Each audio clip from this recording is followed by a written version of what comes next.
तो पुण्यात्मा, अब गीता जी के अंदर केवल एक ओम मंत्र बताया है ब्रह्म साधना का, क्योंकि गीता ज्ञानदाता 8वें अध्याय के 13वें श्लोक में कहता है कि ओम इति एकाक्षरम ब्रह्म व्यवहारन माम अनुसमरन ये प्रयाति तजंदेहम स याति परमाम गतिम। मुझ ब्रह्म का केवल एक ओम मंत्र है, नथिंग एल्स, इति बस। और जो ये उच्चारण करके सिमरण करता हुआ ये प्रयाति तजंदेहम, जो शरीर त्याग कर जाते समय तक किसी का सिमरण करता हुआ जाता है, स याति परमाम गति, वो परम गति को प्राप्त होता है। यानी ओम से मिलने वाली जो गति लाभ है वो परम गति इस ओम तक मिल लगी, ओम मंत्र से। और वो क्या है? ब्रह्मलोक प्राप्ति। ओम नाम के जाप से, क्योंकि ये ब्रह्म का जाप है, मंत्र है, तो इससे ब्रह्मलोक प्राप्त होगा। और ब्रह्मलोक में गए हुए प्राणी भी पुनः इसमें मृतलोक में आते हैं, जन्म मृत्यु में आते हैं। गीता जी अध्याय नंबर 8 के श्लोक नंबर 16 में। तो इसलिए गीता जी अध्याय नंबर 7 के श्लोक नंबर 18 में गीता ज्ञानदाता अपनी गति को ओम से मिलने वाला जो लाभ है उसको अनुत्तम कहता है, क्योंकि जन्म मृत्यु, गीता ज्ञानदाता कहता अर्जुन तेरे और मेरे बहुत जन्म हो चुके हैं, तू नहीं जानता मैं जानता हूं। गीता जी अध्याय नंबर 4 के श्लोक नंबर 5 और 9 में, गीता जी अध्याय नंबर 2 के श्लोक नंबर 12 में, गीता जी अध्याय नंबर 10 के श्लोक नंबर 2 में गीता ज्ञानदाता स्पष्ट करता है मेरी भी जन्म उत्पत्ति होती है, जन्म होता है, और मेरी मृत्यु भी होती है, और जो मेरे आश्रित प्राणी हैं उनका भी ऐसा ही होगा। अंडरस्टूड है? इसलिए वो कहता है कि यदि तूने पूर्ण मोक्ष चाहिए और परम शांति चाहिए, क्योंकि जब तक जन्म मृत्यु है तो यहाँ तो यही समस्याएं सामने आएंगी। जितनी बार भी जन्म होगा यही प्रैक्टिकल होगा जो आज आपका हो रहा है, यही तरीका होगा। संतान ना हुई तो दुखी, हो गए तो फिर दुखी, कोई मर गया कोई बच गया फिर हाहाकार मची। तो यहाँ कोई जीवन थोड़ा ही है, ना जाने कब दुर्घटना मर जाए, ना जाने कोई ऐसी भयंकर बीमारी हो जाए, ना जाने कोई फ्लड आ जाए, ना जाने कितना भूकंप आ जाए और शाम न सोवे सुबह कोई नहीं पावे। तो यहाँ शांति नहीं हो सकती। जन्म मृत्यु जब तक रहेगी जीव सुखी नहीं हो सकता। एक स्थान ऐसा बताया परमेश्वर ने आकर के स्वयं, अभी तक तो हम स्वर्ग तक की जानकारी रखते थे, जितने भी ऋषि महर्षि थे स्वर्ग से ऊपर नहीं जानते थे। उस परमेश्वर ने आके बताया कि एक परम स्थान है सतलोक, सचखंड, जहाँ जाने के बाद साधक फिर लौट कर कभी नहीं आते। वहाँ जरा मरण नहीं है, जरा माने बुढ़ापा, और मरण में मृत्यु, वहाँ जन्म और मृत्यु नहीं है। तुम वहीं रहा करते थे पहले, अपनी गलती से आप यहाँ आ चुके हो। अब यहाँ से ये काल तुम्हें जाने नहीं देता, मिसगाइड किए हुए है, आपको यहाँ धोखा देकर रोका हुआ है, बाई फोर्स रोका हुआ है, आपसे संतान उत्पत्ति करवाता है। और जब संतान उत्पत्ति हो जाती है तो हम ये कहते हैं ये मेरा है, ये मेरा है, ये मेरा है। और जब मृत्यु हो जाती है काल कहता चल अब ये मेरा है, अब तू जा धक्के खा कहीं पर। अब जो मनुष्य जीवन से कार्य हमने करना होता है उसको ये नहीं करने देता है, और करने देता है तो नकली कितना करो, जैसे पहाड़ों पर चढ़ जाओ, वहाँ दर्शन करके आओ, धक्के खाओ खूब, कोई प्रॉब्लम नहीं। और जब ये सतलोक आश्रम बरवाला की तरफ चलने लगते हैं 100 बाधाएं पैदा कर देता है, 100 शंकाएं पैदा कर देता है, वहाँ ऐसा कैसा है, ऐसे कैसे है। और वहाँ हम भटका करते थे, कभी मन में शंका नहीं आई कि यहाँ क्यों आए, यहाँ क्या रखा इन पत्थरों में, क्योंकि वो काल प्रेरित थे हम। अब दयाल प्रेरित हो गए, परमात्मा की रजा से हम यहाँ पाएंगे। हमने परमात्मा की रजा को बनाए रखना पड़ेगा। उसकी रजा जब तक रहेगी तब तक रहेगी जब तक आप मर्यादा में रहोगे, परमात्मा के नियम को भंग नहीं करोगे तो उनका आपके साथ एक टच बना रहेगा। और आपने मर्यादा भंग कर दी तो भगवान का हाथ उठ जाता है, फिर आप यहाँ नहीं आ पाओगे। फिर तो वहीं धक्के खाओगे जहाँ पहले खाते थे। तो यहाँ आपने परमात्मा का पंजा बनाए रखने के लिए मर्यादा सबसे पहले रखनी पड़ेगी। जो नियम बताए गए हैं उनको खंड ना करना, भगवान आपके साथ रहेगा। तो यहाँ आप तो गीता ज्ञानदाता कहता है कि मेरा तो केवल एक ओम नाम है और इसके सिमरण से मेरे वाली जो गति मिलेगी वही फाइनल है मेरी तरफ से। तो फिर ये कहता है कि जन्म मृत्यु मेरी भी बनी रहेगी और अर्जुन तेरी भी बनी रहेगी, परम शांति नहीं हो सकती। अब फिर बताया 15 में जाए कि 1 से लेकर 4 में और 16 और 17 में गीता जी अध्याय नंबर 18 के श्लोक नंबर 62 में कहा कि अर्जुन तू सर्वभाव से उस परमेश्वर की शरण में जा जिसकी कृपा से तू परम शांति को और सनातन परम धाम को प्राप्त होगा। सनातन परम धाम माने शाश्वतम स्थानम, शाश्वत माने सदा रहने वाला अविनाशी सत्य, और स्थान माने धाम कहो, लोक कहो चाहे स्थान कहो। तो हम सतलोक कहते हैं, हमारे भगवान ने उसको सतलोक कहा है। दूसरी भाषा में सचखंड कहते हैं, खंड कहो, द्वीप कहो, लोक कहो, और सत्य माने सच। तो सचखंड कहो, सतलोक कहो, सतपुरुष कहो, सतपुरख कहो, भाषा भिन्न है। तो वो सतलोक में से परमात्मा स्वयं आए, वहाँ रहते हैं भगवान, और हमारे जो यहाँ नहीं आए हम वहाँ रह गए, हम यहाँ गलती से आ गए, तो वो वहीं रह रहे हैं सभी आत्माएं, पुण्यात्माएं। और जो परमात्मा के इस आदेश का पालन करके सतभक्ति करके वापस चले गए, वो भी वहाँ पर विद्यमान हैं। तो हम वहाँ रहा करते थे और वहाँ चलना पड़ेगा अपने। अब क्या बताते हैं 15 में जाए कि 1 से लेकर 4 और 16 और 17 में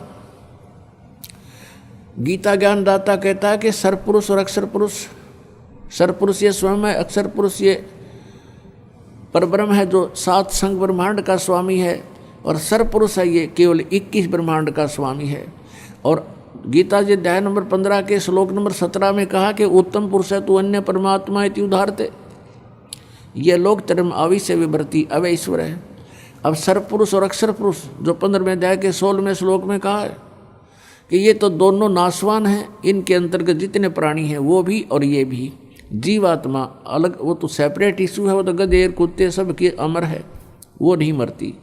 अब फिर कहा कि 15वें अध्याय के 17वें श्लोक में कि उत्तम पुरुष यानी पुरुषोत्तम श्रेष्ठ प्रभु तो कोई और है इन दोनों से, और वही तीनों लोकों में प्रवेश करके सबका धारण पोषण करता है। क्योंकि गीता जी अध्याय नंबर 15 के श्लोक नंबर 1 में कहा कि उल्टा लटका हुआ संसार रूपी वृक्ष है जिसकी ऊपर को जड़ है, नीचे को तीनों गुण रूपी शाखा है।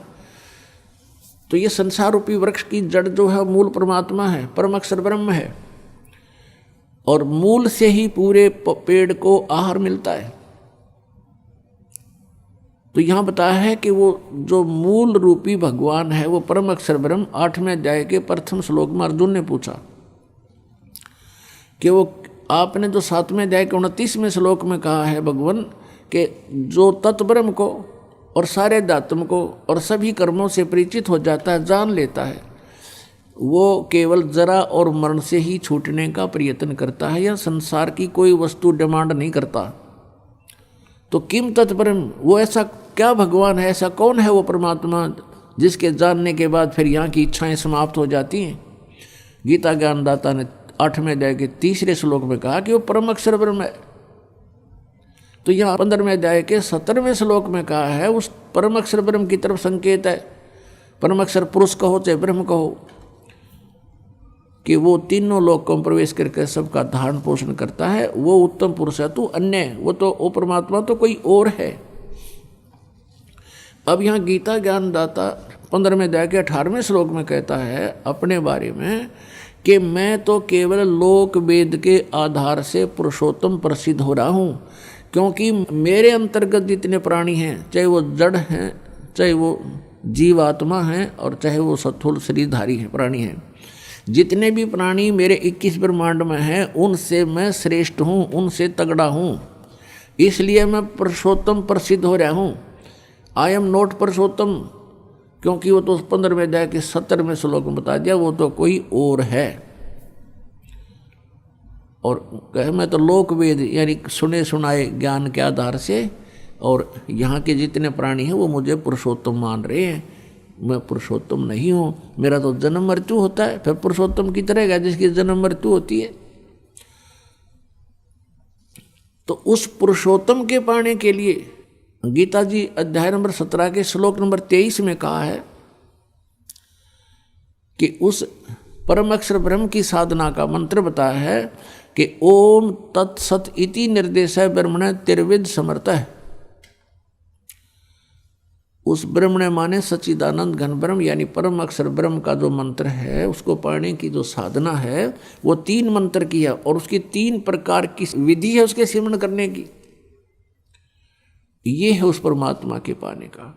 इससे क्या होगा? गीता जी अध्याय नंबर 15 के श्लोक नंबर 1 से 4 में कहा है कि जब तत्वदर्शी संत मिल जा, जो उल्टे लटके हुए संसार रूपी वृक्ष के सभी विभागों को बताता है, सवेदवित, वो तत्वदर्शी संत है। तत्वदर्शी संत के मिलने के पश्चात इस अज्ञान रूपी अंधकार को तत्वज्ञान रूपी शस्त्र से काटकर उसके पश्चात परमेश्वर के उस परम पद की खोज करनी चाहिए। गीता जी अध्याय नंबर 15 के श्लोक नंबर 4 में कहा है कि उसके पश्चात परमेश्वर के उस परम पद की खोज करनी चाहिए, जहां जाने के बाद साधक फिर लौटकर कभी संसार में नहीं आते, अर्थात उनका पूर्ण मोक्ष हो जाता है। और केवल गीता ज्ञानदाता कहता है केवल उसी की भक्ति करो। अपने आत्माओं कहने का भाव ये है कि हम जो साधना कर रहे हैं ये शास्त्र अनुकूल है या उसके विरुद्ध है, इसको कहाँ से प्रमाणित करें, कहाँ से इसकी तुलना करें। ये सदग्रंथ हैं अपने, जैसे श्रीमद् भगवद गीता और पवित्र 4 वेद, पवित्र श्रीमद् भगवद गीता और पवित्र 18 पुराण और पवित्र 5वां वेद सूक्ष्म वेद परम अक्षर ब्रह्म की वाणी यानी कबीर वाणी, और फिर उन संतों की वाणी जिनको भगवान स्वयं आकर मिले हैं, जो उनका विधान है प्रभु का, उनकी वाणी में जो कुछ लिखा है वो हमारे सदग्रंथ है, वो हमारे शास्त्र हैं। अपने आत्माओं, इन शास्त्रों को भी हमने ध्यान से देखना है कि कौन से शास्त्र किस सत्र के हैं। जैसे गीता जी और वेदों में न हरे राम हरे कृष्ण सीताराम राधे श्याम ओम नमः शिवाय ओम भागवते वासुदेव नमः, ये इस तरह कोई मंत्र नहीं है। ना तू ही एक निरंकार, तू मैनू बख्श दे, मैं तेरी शरण, ये निरंकारी नाम देते हैं। और ना ये जो स हम ये नाम देते हैं, स हम हंस नाम देते हैं कुछ, यानी ये मनमुखी बकवादे हैं, इनसे कोई लाभ जीव को नहीं होगा। और न ही ये अकाल मूर्त सब स्वरूपी राम सतपुरुष, और न ही ये मंत्र हैं निरंकार ओंकार ज्योत निरंजन सोहम और सतनाम। ये जो नाम हैं, इन 2 मंत्र जो जैसे केवल ब्रह्म की साधना करनी है, ओनली ओम मंत्र है, और परम अक्षर ब्रह्म की करनी है तो 3 मंत्र हैं ओम तत्सत। ओम तो सीधा है, सार्वजनिक रखा है ये तो ब्रह्म का, और तत् और सत ये सांकेतिक हैं, गुप्त मंत्र हैं। ये दास बताओगा कोड वर्ड है ये। तो तत् मंत्र ये जैसे गीता जी अध्याय नंबर 15 के श्लोक नंबर 16 और 17 में 3 पुरुष बताए हैं। पुरुष कहो चाहे भगवान कहो, प्रभु स्वामी कहो। एक सरपुरुष ये तो ब्रह्म है, इसका ओम मंत्र है ओम तत्सत में। और दूसरा अक्षर पुरुष है जिसको परब्रह्म कहते हैं, जो 7 संग ब्रह्मांड का स्वामी है। जो 7 संग ब्रह्मांड का स्वामी है वो अक्षर पुरुष है, उसका मंत्र ये तत् है। और जो सत मंत्र है ओम तत्सत में, वैसे ये तत् सांकेतिक है, सीधा नहीं ओम तत्सत ओम तत्सत ये जाप नहीं करने का ऐसे। अब सत जो मंत्र है वो भी सांकेतिक है, इसका अन्य एक मंत्र है, ये है परम अक्षर ब्रह्म का, ये उस परम पिता का मंत्र है। तो इन तीनों की ही मजदूरी करनी है हमने, साधना करनी। साधना मीन मजदूरी, तो इन तीनों की साधना करनी है।